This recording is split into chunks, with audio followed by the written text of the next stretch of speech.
আমাদের বাসায় যে কোনো অনুষ্ঠান বা জন্মদিন উপলক্ষে কিন্তু পায়েসটা রান্না করা হয়। কতটুক দুধে কতটুক চাল ব্যবহার করবেন এবং কি পরিমাণ চিনি বা মিশ্রি এখানে ব্যবহার করবেন, সকল পরিমাপ আমি এখানে সঠিকভাবে বুঝিয়ে দিব। আসসালামু আলাইকুম এভরিওয়ান, ওয়েলকাম টু মাই পহেলিস কিচেন। আমি এখানে ফুল ফ্যাট মিল্ক নিয়ে নিচ্ছি 2 লিটার মতো। আপনারা চাইলে যে কোনো দুধই এখানে ব্যবহার করতে পারেন। আমি এখানে ফুল ফ্যাট গরুর দুধটা ব্যবহার করছি। প্রথমে আমি দুধটাকে জাল করে নিব। এখানে দেখুন উপরে সর পড়তে শুরু করেছে। এই সরটাকে আমি বারবার এখানে ভেঙে দিব। দুধটা যেই এখানে গরম হয়ে এসছে, এখানে চালগুলোকে দিয়ে দিতে হবে। এখানে যেহেতু আমি 2 লিটার মতো দুধ দিয়েছি, এই 2 লিটার দুধের জন্য আমি এখানে চাল দিয়ে দিচ্ছি 100 গ্রাম মতো। মনে রাখবেন প্রতি লিটার দুধের জন্য 50 গ্রাম মতো চাল ব্যবহার করতে হবে।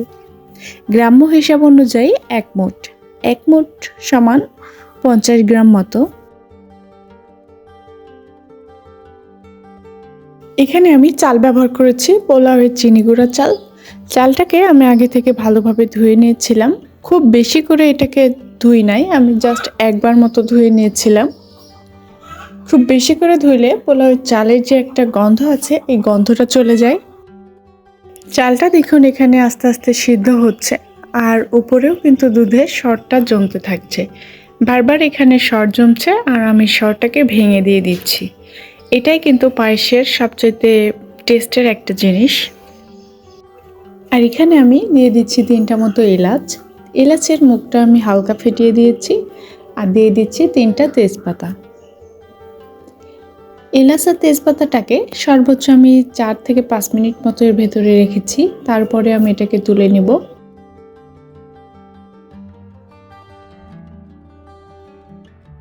চালটা দেখুন প্রায় 80% সিদ্ধ হয়ে গেছে। তারপরেও এখানে কিন্তু বারবার সর জমছে। মশলাটাকে জাস্ট একটু নাড়াচাড়া করে এটার ঘ্রাণটা শুধু বের করে নিতে হবে।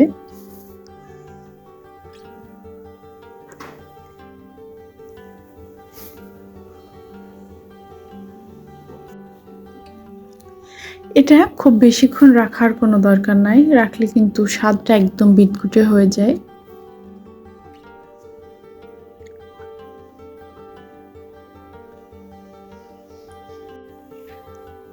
চালটা এখানে বারবার একটু নাড়াচাড়া করে দিচ্ছি যেন নিচে জমাট বেঁধে না থাকে।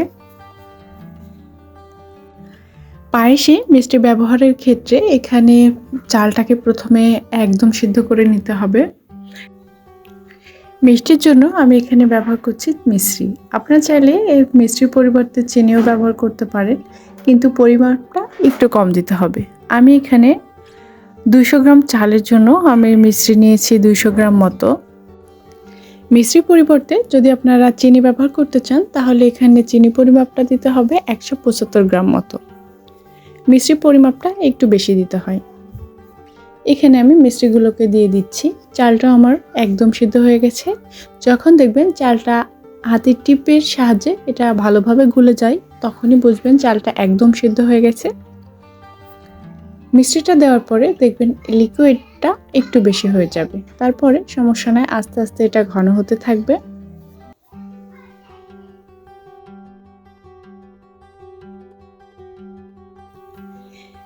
এখানে স্বাদটা ঠিক রাখার জন্য এখানে আমি সামান্য পরিমাণ লবণ দিয়ে দিচ্ছি।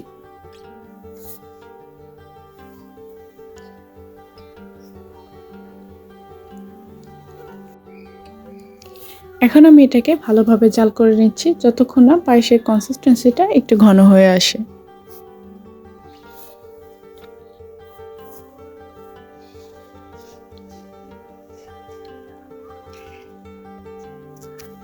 পায়েসটা একটু লিকুইড থাকলেও এটা কিন্তু ঠান্ডা হলে আপনা আপনি একটু ঘন হয়ে যায়। এই জন্য পায়েসটাকে একটু পাতলা অবস্থায় নামিয়ে নিতে হবে, কেননা পায়েসটা নামানোর পরে আরও শক্ত হয়ে যেতে পারে। এখানে দেখুন পায়েসটা একদম পারফেক্টভাবেই তৈরি।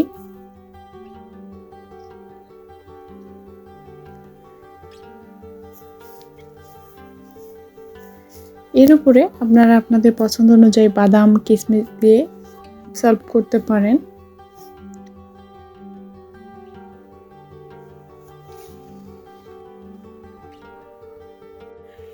ভিডিওটি আপনাদের ভালো লেগে থাকলে আমার চ্যানেলটিকে সাবস্ক্রাইব করে রাখবেন আমার নতুন নতুন ভিডিওর আপডেট পাওয়ার জন্য।